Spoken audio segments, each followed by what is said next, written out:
அன்பு நண்பர்களே, இன்று ஒரு கதை நிகழ்ச்சியில் மீண்டுமாய் உங்களை சந்திப்பதில் மிகவும் பெருமகிழ்ச்சி அடைகிறேன். இறைவனை நம்பினோர் கைவிடப்படுவதில்லை. அமெரிக்காவில் பிராக்டர் அண்ட் கேம்பிள் என்ற ஒரு பெரிய நிறுவனம், புகழ்பெற்ற நிறுவனம் இயங்கிக் கொண்டிருந்தது. உங்களுக்கு எல்லாம் தெரியும். அந்த நிறுவனத்தில் உற்பத்தியாகும் பொருட்கள் சோப்பும் மெழுகுவர்த்தியும். உலகம் வெளிச்சத்திற்காக இரவானதும் மெழுகுவர்த்தியின் பயன்பாட்டை அதிகமாக அறிந்திருந்த நேரம், கம்பெனியின் வியாபாரம் அதிகமாக இருந்தது, நிறைய லாபங்கள் கிடைத்து கொண்டிருந்தது. மக்கள் சந்தோஷமாக மெழுகுவர்த்திகளை உபயோகித்து கொண்டிருந்தார்கள்.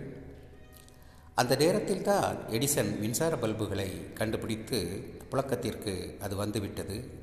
புழக்கத்திற்கு எடிசனின் மின்சார விளக்கு வந்ததனால் மெழுகுவர்த்தியின் வியாபாரம் மெல்ல சரிய ஆரம்பித்தது.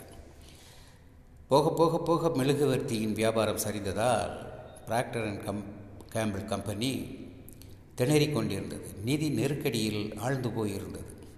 ஒரு நாள் முதலாளி எல்லா அலுவலர்களையும் கூப்பிட்டு ஒரு ஆலோசனை நடத்தி கொண்டிருந்தார். 2 நாள் டைம், இதை எப்படி சரி செய்வது என்பதற்கு எல்லாம் நீங்கள் யோசித்து ஆலோசனை சொல்ல வேண்டும் என்று அவர் மிகவும் கேட்டுக்கொண்டார். அந்த 2 நாளில் ஒரு அதிசயம் நிகழ்ந்தது. அந்த அதிசயம் என்னவென்றால், சோப்பு தயாரிக்கும் அந்த பிரிவில் அந்த கலவை இயந்திரங்களை இயக்கும் அந்த நபர் வேலை முடிந்ததும் இயந்திரத்தை ஆஃப் செய்யாமல் வீட்டிற்கு சென்று விட்டார். ஞாபகம் இல்லாமல். இயந்திரம் அதிக நேரம் ஓடியதனால் கலவை கூழாக அறிந்து அந்த கலவைக்குள் காற்று குமிழ்கள் அதிகமாக சேர்ந்து விட்டது. அடுத்த நாள் சோப்புகள் எல்லாம் தயாரிக்கப்பட்டு அந்த ப்ராசஸ் முடிந்து எல்லாம் மார்க்கெட்டிங் போய் எல்லா சேல்ஸுக்கும் எல்லா இடங்களுக்கும் போயிடுச்சு. அந்த 3வது நாள் ஆகிட்டது. 2 நாளில் ஒன்றும் நடக்கவில்லை. 3வது நாள் இந்த முதலாளிக்கு ஒரு ஃபோன் வருகிறது. ஐயா, உங்கள் அதிசயமான அந்த சோப்பு தயாரிப்பு எங்களுக்கு அதிகமான சேல்ஸ்களை தந்திருக்கிறது. எங்களுக்கு இன்னும் நிறைய அது போன்ற சோப்பு வேண்டும் அப்படி என்று சொல்லி அவர் ஒரு அதிகமான குவான்டிட்டியில் ஆர்டர் செய்தார். இதுபோல் ஒவ்வொரு நாளும் ஆர்டர்கள் குவிந்து கொண்டிருந்தது. என்ன இந்த மிராக்கிள் எப்படி நடந்தது என்று இவர்கள் ஆலோசிக்கும் போது இந்த இன்சிடெண்ட் காதுக்கு மெல்ல எட்டியது. அந்த சோப்பு தயாரிக்கும் அந்த நிறுவனம் தன்னுடைய உற்பத்தியை அதிகமாக பெருக்கி தன்னுடைய நஷ்டங்களை எல்லாம் ஈடுகட்டி ஒரு சிறந்த நிலைக்கு வந்தது. இது உண்மையில் நடந்த ஒரு நிகழ்வு.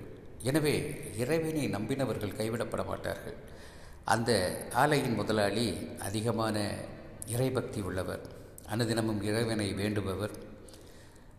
கஷ்டம் வந்த காலங்களில் அவர் இறைவனை மட்டுமே தஞ்சமடைந்தார். அந்த இறைவன் நமக்கு எப்போது எதை செய்வான் என்பது எதுவும் தெரியாது. மனமும் செயலும் நன்றாக இருந்தால் வாழ்க்கை நன்றாக இருக்கும்.